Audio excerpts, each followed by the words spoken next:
Howdy. Welcome to the Tony DeGonia Show. We're coming to you straight out of East Texas. So find you a spot where you get some good signal, grab you a glass of sweet iced tea, and get ready, because we're jumping in feet first. When everything is broken and nothing's going right.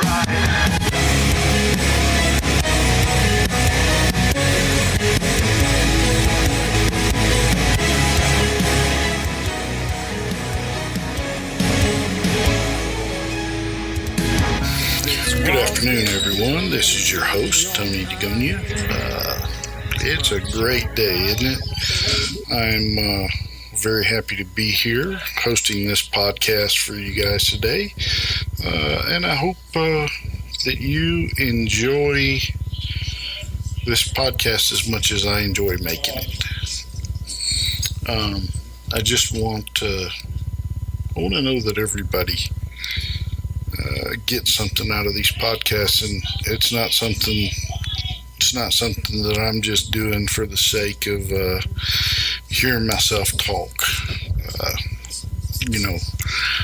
As my mama used to say, boy, don't make me say this just so I can hear myself talking.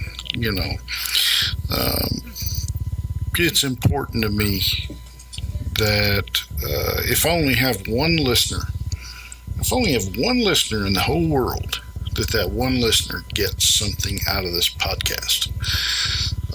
That is super important to me. So you guys, if you find us on LinkedIn, Facebook, Twitter, reach down, hit the like button.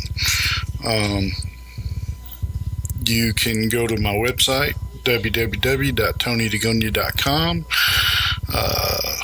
From there, up at the top, it's the third link button to the right. It says the Tony DeGonia Show. Click on it, and it'll take you to all my podcasts.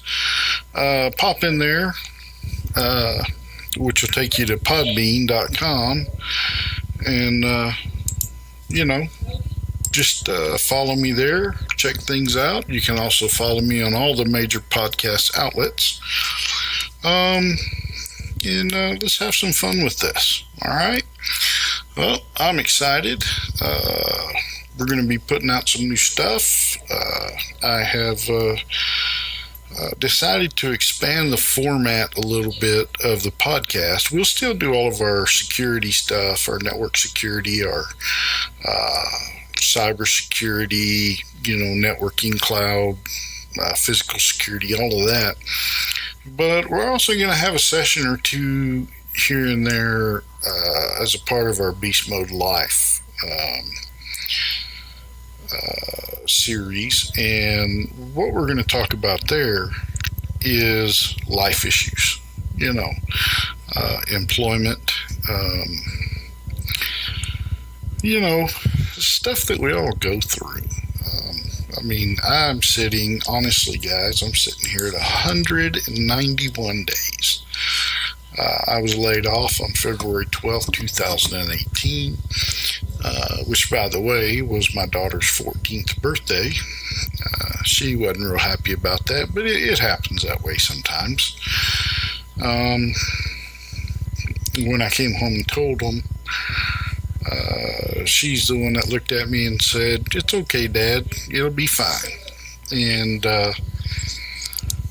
she gives me a little ribbon every now and again, but all in all, she's pretty good with things, even though they've gotten substantially tighter over the last 6 months or so, a little over 6 months.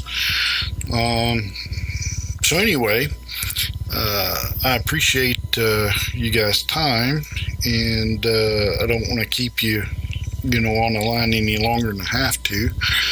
So let's take a look. I do have one article that I just ran across today. I dropped it on the website. It is a cybersecurity article that was written by Bradley Barth. He's a senior reporter over at SC Magazine. I actually got I got this article in an email. It was an email from, gosh, I know you guys don't really care, but I'm getting old, so I want to remember.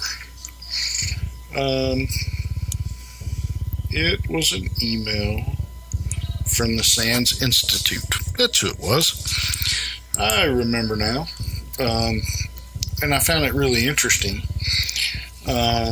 because the title of the article is President Signs NIST Small Business Cybersecurity Act into Law. And it was actually written on August 17th.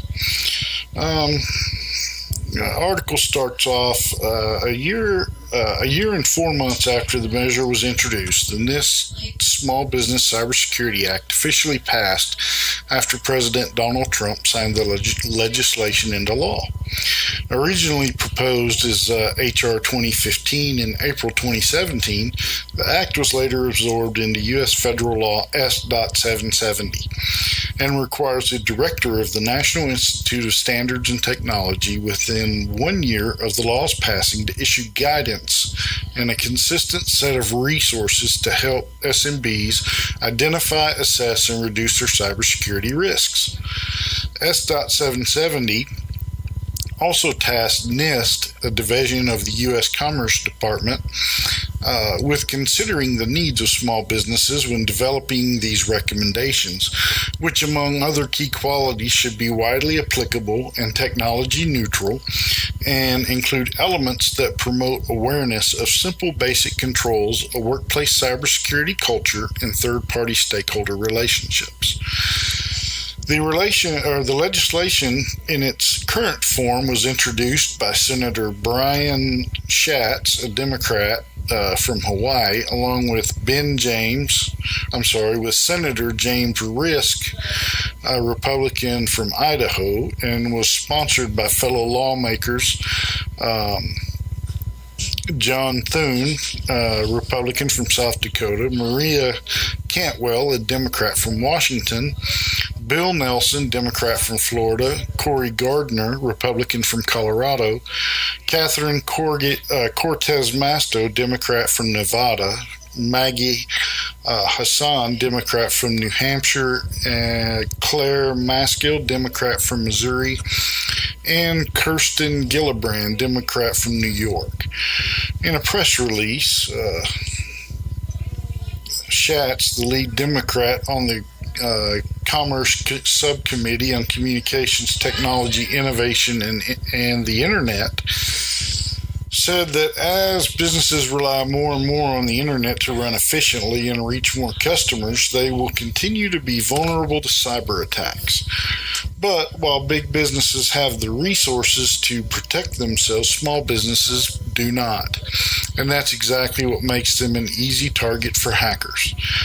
This new law will give small businesses the tools to firm up their cybersecurity infrastructure and fight online attacks, Schatz continued. The NIST Cybersecurity Small Business Act is a significant win for the cybersecurity industry and for small to medium-sized businesses who struggle to operate consistent with the current NIST standards, said Brett Fund, founder and CEO of Cybersecurity Academy ServerSet. In emailed comments, this change sets the stage for greater compliance and readiness from smaller organizations who previously thought that NIST compliance was too costly or complex to obtain. Small businesses are not immune to threats and are often not equipped with the IT resources or personnel to protect their networks, remarked Dirk Morris, Chief Product Officer at Untangle, a provider of technology network security for SMBs. The NIST Small Business Security Act will provide small businesses the resources and a simplified security or cybersecurity framework so they can effectively protect their businesses from threats. This article in its entirety is on our website, so you can pop in there, like I said, at TonyDeGonia.com. Just a few thoughts on it. I think it's a good start. I don't think it's enough. I don't think it's enough by a long shot, because I think there's a lot of small businesses that are never going to know this happened.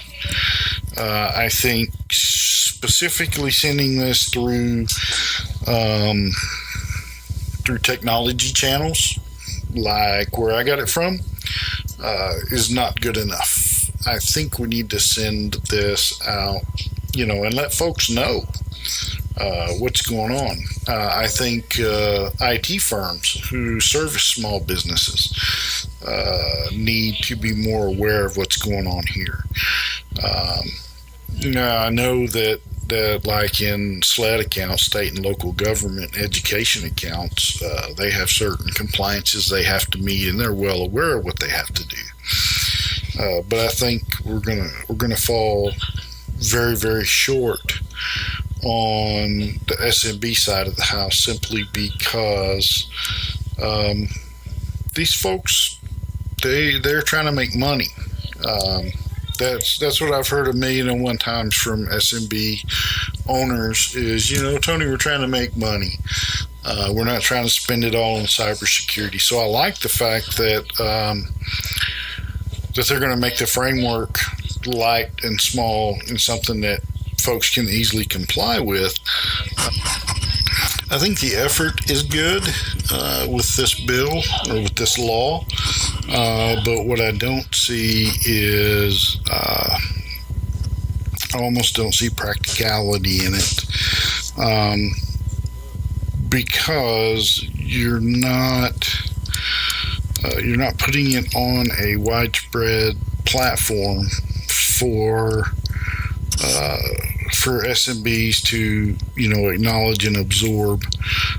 So if the overall communications of not only the law but the recommendation from NIST is if it's disseminated correctly, then we'll have a really good thing.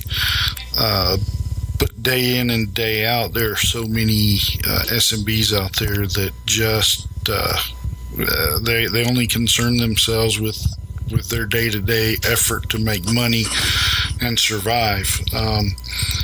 So I think that's where we're going to find the bulk of our issues.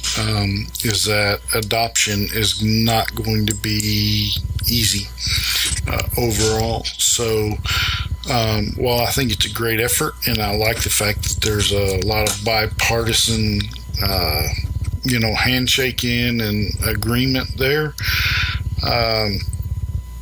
it's at least a year before you see anything come out of it. And it's also probably longer than that, probably double to triple that amount of time before you see adoption, before you see folks really picking up and doing something about this, and taking this advice, because right now, the NIST recommendations are just kind of out there, and they're more of enterprise. That's what a lot of people think, and they don't understand, how to scale, right? So that's kind of where that lays, and I don't see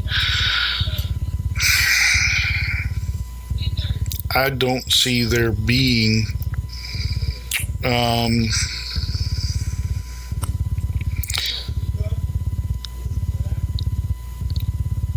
I don't see there being a such thing as simple basic controls.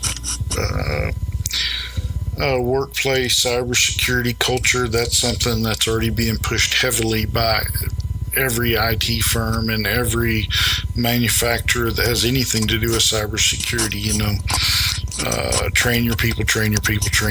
That is the number one cause of cyber attacks in globally, is that people say yes when they should say no. That sort of thing. So those are some things to think about. Thank you again for joining in with us today, and we'll look forward to catching you guys next week on Beast Mode Life, the Tony DeGonia Show. Thanks a lot. Y'all have a great day.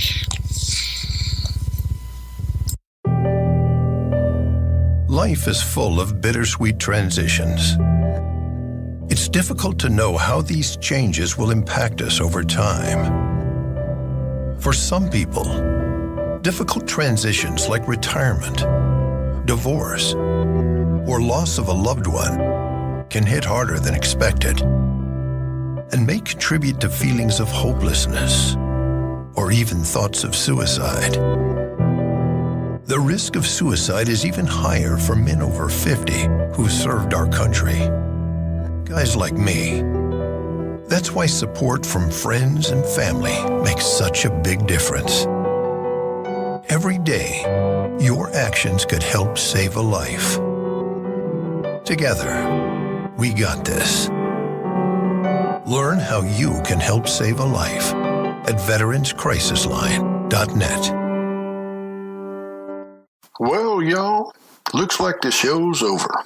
So check us out on our website, www.tonydegonia.com. Then click on the Tony DeGonia Show button at the top of the page. You can also check us out on YouTube, iTunes, Google Play, Podbean, or Spotify, or any of our social media outlets, which you can find on our website at www.tonydegonia.com. Hey, thanks for listening in, and we'll see you down the road.